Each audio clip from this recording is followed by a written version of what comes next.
আমার নাম স্নেহা। বয়সটা ছিল ১৭র কোঠায়।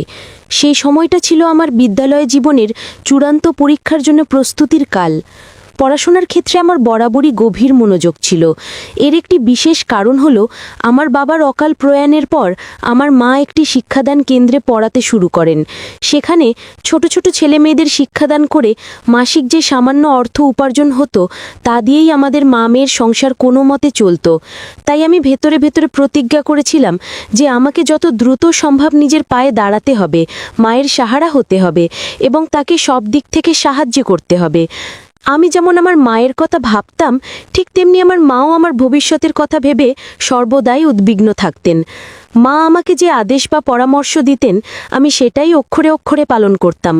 আমি কখনোই মায়ের কথার অবাধ্য হতাম না, কারণ আমি এটা খুব ভালোভাবে উপলব্ধি করতাম যে আমার মা আমার জন্য যা কিছুই করেন তা আমার ভালোর জন্যেই করেন। কিন্তু সেই রাতে আমার গর্ভধারিণী মা আমার সাথে যে আচরণ করলেন তা শুনলে আপনারাও বিস্মিত হবেন। সেই রাতে আমার মা আমার কক্ষে একজন যুবককে প্রবেশ করিয়ে বাহির থেকে দরজার ছিটকিনি তুলে দিয়েছিলেন। তখন আমার পরনে ছিল পাতমা কাপড়ের একটি কালো রাত্রিবাস, যা কিছুটা খোলামেলা ছিল, কারণ আমাদের গৃহে আমি আর মা ছাড়া দ্বিতীয় কোনো ব্যক্তি থাকতো না। তাই আমি নিজের আরামের কথা চিন্তা করেই ওই পোশাকটি পরিধান করেছিলাম এবং বিছানায় শুয়ে পড়াশোনায় মগ্ন ছিলাম। কিন্তু অনাকাঙ্ক্ষিতভাবে আমার ঘরের মধ্যে সেই যুবককে দেখে আমি স্তম্ভিত হয়ে গেলাম। আমি তখন বিস্ময়ে হতবাক এবং প্রচণ্ড ক্রোধে ফেটে পড়ে ছেলেটিকে জিজ্ঞাসা করলাম, কে আপনি? কোন সাহসে আপনি আমার কক্ষে প্রবেশ করেছেন? ছেলেটি একটি কুটিল হাসি হেসে আমাকে অত্যন্ত খারাপভাবে স্পর্শ করে বলল, তোমার জননীই আমাকে এই ঘরে পাঠিয়েছেন। ছেলেটির মুখে এই কথা শুনে আমি আরও বেশি হতভম্ব হয়ে গেলাম এবং ঘরের ভেতর থেকে চিৎকার করে মাকে ডাকতে শুরু করলাম, মা, তুমি কেন এমন করছো? কেন তুমি আমার সম্ভ্রম, আমার জীবনটা এইভাবে নষ্ট করতে চাইছো? মা তখন দরজার ওপার থেকে প্রত্যুত্তর দিলেন, আমি যা করছি তোর মঙ্গলের জন্যই করছি। এরপর ওই ছেলেটি মায়ের কথা মতোই আমার সাথে অন্যায় কাজ করতে শুরু করে। আমার অমতে সে আমার সমস্ত প্রতিরোধ ভেঙে দেয়। ছেলেটা জোরপূর্বক আমার পরনের পোশাকটি ছিন্ন করে ফেলে। তারপর সে আমার সাথে নিজের ইচ্ছে মতো অন্যায় করে। সেই রাতে আমার মা কেন আমার সাথে এমন নির্মম আচরণ করেছিলেন সেটা আপনারা এই কাহিনীর মাধ্যমেই জানতে পারবেন। কেন আমার গর্ভধারিণী মা আমার জীবনটাকে ধ্বংসের পথে ঠেলে দিলেন। কাহিনীটি শোনার পর আপনারাও নিশ্চয়ই হতবাক হবেন। তাই গল্পটি শুরু থেকে শেষ পর্যন্ত শোনার জন্য অনুরোধ রইল। একজন মা হয়ে তিনি কিভাবে আমার সাথে এই ধরনের ন্যাক্কারজনক ও জঘন্য কাজ করতে পারলেন তা ভেবে আমি আজও শিহরিত হই। তখন আমার বিদ্যালয়ের শেষ বর্ষ চলছিল। আমি মায়ের শিক্ষাদান কেন্দ্রেই ভর্তি হয়েছিলাম, কারণ অন্য কোনো প্রতিষ্ঠানে পড়তে গেলে অনেক অর্থের প্রয়োজন হতো, যা আমাদের পক্ষে যোগান দেওয়া সম্ভব ছিল না। সেই কথা চিন্তা করেই আমি মায়ের কাছে পড়া শুরু করি। সেই কেন্দ্রে বিশাল বলে একটি ছেলে পড়ত। তার বাবা ছিলেন শহরের একজন প্রতিষ্ঠিত বিত্তশালী ব্যবসায়ী। শহরে তার বাবার যথেষ্ট খ্যাতি ও প্রতিপত্তি ছিল। বিশাল যখন কেন্দ্রে আসতো তখন সে একটি অত্যন্ত দামি গাড়িতে চড়ে আসতো। এমনকি বিশাল ক্লাসের অন্য কারো সাথেই তেমন একটা কথা বলতো না। কিন্তু যেহেতু সে অনেক ধনী পরিবারের সন্তান ছিল, তাই ক্লাসের প্রায় সকলেই তার সাথে কথা বলার জন্য উদগ্রীব থাকত। তবে আমাদের কেন্দ্রে প্রিয়া নামের একটি মেয়ে ছিল, যে দেখতে অত্যন্ত সুন্দরী ছিল। তার সাথে বিশালের প্রেমের সম্পর্ক ছিল। বিশাল যে প্রিয়াকে গভীরভাবে ভালোবাসত সেটা কেন্দ্রের সকলেই জানত। আমি অবশ্য এইসব ব্যাপারে খুব একটা মনোযোগ দিতাম না। আমি কেবল নিজের পড়াশোনা নিয়েই মগ্ন থাকতাম। তাই আমি কখনো নিজে থেকে বিশালের সঙ্গে পরিচিত হওয়ার চেষ্টা করিনি। একদিন বিশাল একটি নতুন গাড়িতে করে কেন্দ্রে এসেছিল। তার সেই দামি গাড়িটা দেখে আমাদের ক্লাসের সবাই তাকে নিয়ে খুব চর্চা করছিল। সেদিনের পর থেকে মা কেন্দ্র থেকে বাড়ি ফিরে প্রতিদিন আমাকে একটাই কথা বলতেন, স্নেহা, সবাই তো বিশালের সঙ্গে বন্ধুত্ব করতে চায়, কিন্তু তুই কেন ওর সঙ্গে কথা বলিস না? তুইও বিশালের সঙ্গে তোর আলাপ পরিচয়টা কর। আমি তখন মাকে বলেছিলাম, মা, আমি ওখানে বিদ্যা অর্জনের জন্য যাই নাকি কারো সঙ্গে পরিচয় বাড়াতে? আমার ওসবে কোনো আগ্রহ নেই। মা তখন আমার কাছে এসে আমার কাঁধে হাত রেখে বললেন, স্নেহা, তুই এখন বড় হচ্ছিস, তোর ভবিষ্যতের কথা ভাবার দায়িত্ব আমার। আমি তোর মঙ্গল কামনা করি। তাই বলছি, যেভাবেই হোক না কেন তোকে বিশালের সঙ্গে পরিচিতি বাড়াতেই হবে। তোকে ওর কাছাকাছি যেতে হবে, ওর পছন্দের পোশাক পরে যেতে হবে। আমি তখন অবাক হয়ে মাকে বললাম, মা, তুমি এসব কি বলছো? আমি তো তোমার কথার কোনো অর্থই খুঁজে পাচ্ছি না। আমি কেন এসব করতে যাব? মা তখন আমার হাতটা ধরে বললেন, স্নেহা, তুই যখন আমার কথা বুঝতে পারছিস না তাহলে সহজভাবেই বলছি, আমি চাই তুই বিশালকে নিজের প্রেমের বন্ধনে আবদ্ধ করবি এবং তাকে তোর প্রতি আকৃষ্ট করবি। শুধু নয় তাই, তাকে প্রেমের পাগল করার জন্য যদি তোকে তার কাছাকাছি যেতে হয় তাতেও আমার কোনো আপত্তি নেই, কিন্তু তোকে যে কোনো উপায়ে বিশালকে নিজের প্রেমের ফাঁদে ফেলতে হবে। মায়ের সব কথা শোনার পর আমি হতভম্ব হয়ে বললাম, ছি, তুমি মা হয়ে আমাকে এসব কথা বলতে পারলে? মা, আমি তোমাকে যে কথাগুলো বললে সেগুলো আমি দুঃস্বপ্নেও কল্পনা করতে পারি না। তুমি আমাকে যা করতে বলছো তা আমি কোনো দিনও করতে পারবো না। তুমি আমার মা হয়ে আমার ভবিষ্যৎটা ধ্বংস করে দিতে চাইছো?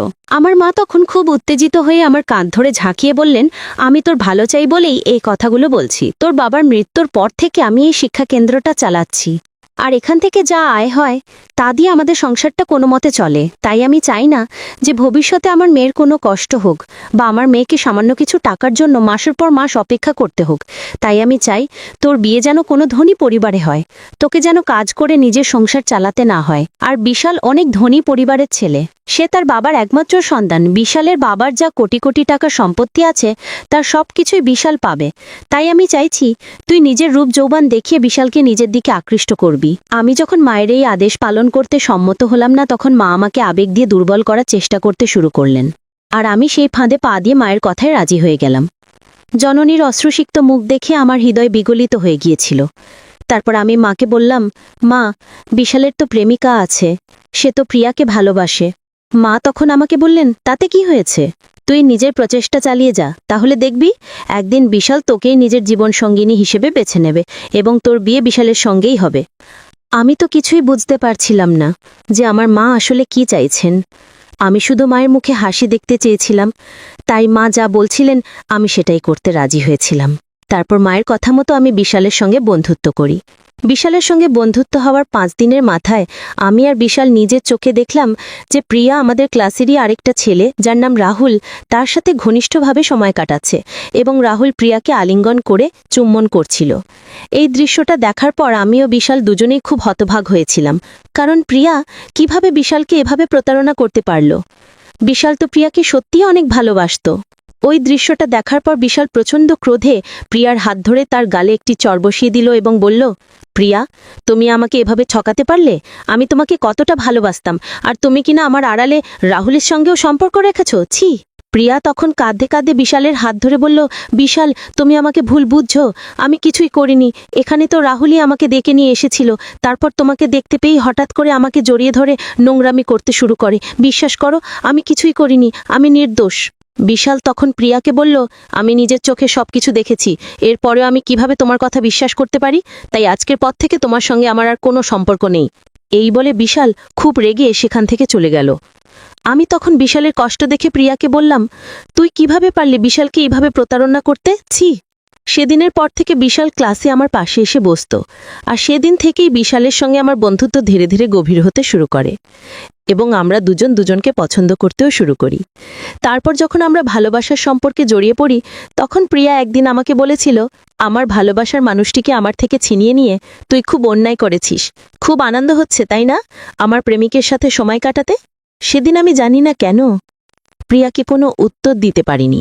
তার কথা শুনে এক মুহূর্তের জন্য আমার মনে হয়েছিল, আমি কি সত্যি অন্যের প্রেমিককে ছিনিয়ে নিয়েছি?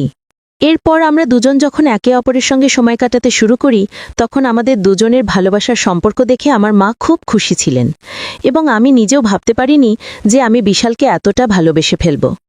ধীরে ধীরে আমার পড়াশোনার প্রতি মনোযোগ কমতে থাকে। আমি তখন পুরোপুরিভাবে প্রেমের জগতে ডুবে গিয়েছিলাম। আমি যখন ভালোবাসায় সম্পূর্ণ মগ্ন, তখন আমার মা একদিন আমাকে বললেন, স্নেহা, তুই বিশালকে আমাদের বাড়িতে ডাকবি এবং ওর সঙ্গে ঘনিষ্ঠ হবি। এমন কিছু করবি যাতে ও তোকে বিয়ে করতে বাধ্য হয়। মায়ের মুখ থেকে এই ধরনের কথা শুনে আমি ভীষণ অবাক হয়েছিলাম এবং বলেছিলাম, তুমি আমার নিজের মা তো? আমার তো সন্দেহ হচ্ছে। মা, তুমি কিভাবে আমাকে এসব কথা বলতে পারলে? ছি, আমার ভাবতেও ঘৃণা হচ্ছে। মা, তুমি এসব করে কি আমার জীবনটাকে নষ্ট করে দিতে চাও? আমি এসব নোংরামি করতে পারবো না। আমার মুখ থেকে না শোনার সাথে সাথে মা আমার গালে একটা থাপ্পড় মেরে বললেন, আমি তোর মা, তাই আমি তোর ভালোটাই চাই। একই কথার কতবার বলবো যে বিশাল অনেক ধনী পরিবার থেকে এসেছে? তাই যেভাবেই হোক আমি তোর বিয়ে বিশালের সঙ্গেই দিতে চাই। আর বিশালের থেকে ভালো ছেলে আর পাওয়া যাবে না। বিশালের সঙ্গে তুই অনেক সুখে থাকবি, আর এই কারণে আমি এসব করতে বলছি। আর আমি যা বলছি তোকে সেটাই করতে হবে, নইলে তুই আমার মরা মুখ দেখবি। এ কথা বলে মা রেগে ঘরের ভেতরে চলে গেলেন। মায়ের কথা শুনে আমি অনেক কেঁদেছিলাম এবং নিজেকে প্রশ্ন করছিলাম যে আমার সাথে এসব কি হচ্ছে আর কেন হচ্ছে। আমার মা অর্থের লোভে কিভাবে এতটা নিচে নামতে পারেন। তারপর মায়ের কথা মতোই সেদিন আমি ফোন করে বিশালকে নিজের বাড়িতে ডেকেছিলাম। আর বিশালের আসার আগেই আমার মা বাড়ি থেকে বাইরে চলে গিয়েছিলেন। মায়ের কথা মতো বিশালের আসার আগেই আমি একটা রক্তিম রঙের আকর্ষণীয় রাত্রিবাস পরে খুব সুন্দর করে সেজেগুজে তৈরি হয়েছিলাম, যাতে বিশাল আমাকে দেখা মাত্রই উত্তেজিত হয়ে পড়ে।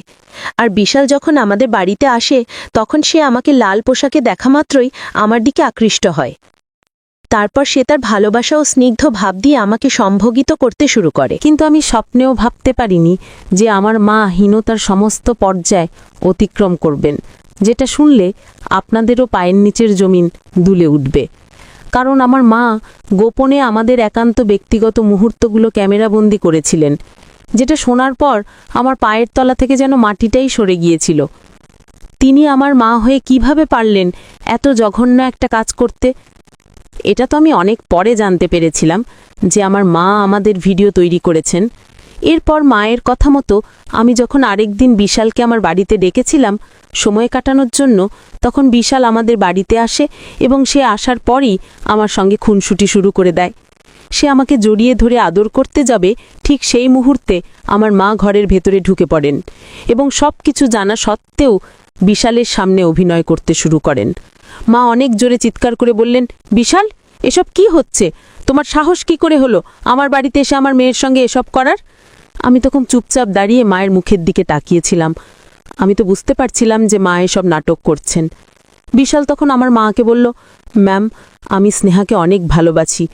আমার মা তখন নাটক করে চোখে জল এনে বললেন, তোমাদের ভালোবাসা আমি মেনে নিতে রাজি আছি, কিন্তু তোমার বাবা মা কি তোমাদের এই ভালোবাসাটা মেনে নেবেন? তুমি যদি আমার মেয়েকে বিয়ে না করো তাহলে তো আমার মেয়ের জীবনটাই নষ্ট হয়ে যাবে। আমার মায়ের কান্না দেখে বিশাল আমার হাতটা শক্ত করে ধরে বলল, ম্যাম, আমি কথা দিচ্ছি যে আমি স্নেহাকেই বিয়ে করব। স্নেহাকে ছাড়া আমি অন্য কাউকে বিয়ে করব না। আমার মা তখন বিশালকে বললেন, ঠিক আছে, তুমি যদি সত্যিই আমার মেয়েকে বিয়ে করতে চাও তাহলে কালকেই আমি তোমার বাবার কাছে গিয়ে তোমাদের বিয়ের ব্যাপারে কথা বলবো। পরের দিন সকালে আমার মা বিশালের সঙ্গে তার বাবার অফিসে গিয়েছিলেন আমাদের বিয়ের ব্যাপারে কথা বলতে। সেখানে গিয়ে আমার মা যখন বিশালের বাবাকে আমার আর বিশালের বিয়ের কথা বলেন, তখন বিশালের বাবা অবাক হয়ে আমার মাকে বলেছিলেন, আপনি একজন শিক্ষিকা, ছেলেমেয়েদের সঠিক পথে চালনা বড়াই আপনার কাজ, আপনি সেটা না করে উল্টে তাদের আরও নষ্ট করছেন। এখন তাদের পড়াশোনা করার বয়স, বিয়ে করার বয়স নয়। আর তাছাড়া আমার ছেলের বিয়ে আমি কোনো ধনী পরিবারেই দেব। আপনার মেয়ের সাথে আমি কোনোদিনই আমার ছেলের বিয়ে দিতে পারবো না।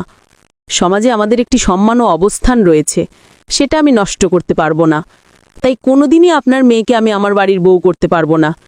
এই কথা শোনার পর আমার মা বিশালের বাবাকে বললেন, আপনার ছেলে আমার মেয়ের সাথে সম্পর্ক তৈরি করেছে। আপনার ছেলে যদি আমার মেয়েকে বিয়ে না করে তাহলে তো আমার মেয়ের জীবনটা নষ্ট হয়ে যাবে। তাই আপনাকে বিশালের সঙ্গে আমার মেয়ের বিয়ে দিতেই হবে, না হলে কিন্তু আমি নিজের সীমা ছাড়িয়ে যাব। বিশালের বাবা তখন আমার মাকে বললেন, আপনার যা ইচ্ছা আপনি তাই করতে পারেন, কিন্তু আমি কোনোদিনও আমার ছেলের বিয়ে আপনার মেয়ের সঙ্গে দেব না। তাই আপনি এখান থেকে যেতে পারেন। সেদিন যখন আমার মা খুব রেগে বাড়ি ফিরে এলেন, তখনই আমি মাকে দেখে বুঝতে পেরেছিলাম যে বিশালের বাবা নিশ্চয়ই আমাদের সম্পর্কটা মেনে নেননি। এরপর আমার মা যা করেছিলেন তা ছিল অবিশ্বাস্য। একজন মা হয়ে তিনি কিভাবে এটা করতে পারলেন, শুধুমাত্র টাকার লোভে? আমার মা ভাবতেন টাকা থাকলেই সব কিছু পাওয়া যায়। আমার ভবিষ্যৎ উজ্জ্বল করার পরিবর্তে তিনি তা নষ্ট করে দিয়েছিলেন। তার একটা ভুল সিদ্ধান্তের কারণে আমার পুরো জীবনটাই তছনছ হয়ে গিয়েছিল। এত কিছু হবার পরেও আমার মা নিজের জেদে অটল ছিলেন। বিশালের বাবা যখন কোনোভাবেই আমাদের সম্পর্ক মেনে নিতে রাজি হলেন না, তখন আমার মা বিশালের বাবাকে হুমকি দিয়ে আমাদের সেই ব্যক্তিগত ভিডিওটা ইন্টারনেটে ছড়িয়ে দিয়েছিলেন, যার ফলে আমি আর সমাজের চোখে মুখ দেখানোর মতো অবস্থায় ছিলাম না। সেদিন আমি মাকে জিজ্ঞেস করেছিলাম, মা, তুমি কি টাকার জন্য অন্ধ হয়ে গেছো? কিভাবে পারলে তুমি আমার জীবনটাকে এভাবে শেষ করে দিতে? এখনো কি তুমি নিজের ভুলটা স্বীকার করবে না? আমার জীবনে তো আর কিছুই রইল না, তুমি আমাকে শেষ করে দিলে। তোমার কথা শুনে আমি নিজের জীবনটাকে শেষ করে দিলাম। কেমন মা তুমি? আমার মা তখন আমার মাথায় হাত বুলিয়ে বললেন, তোর জীবনটা আমি শেষ হতে দেব না, যেভাবে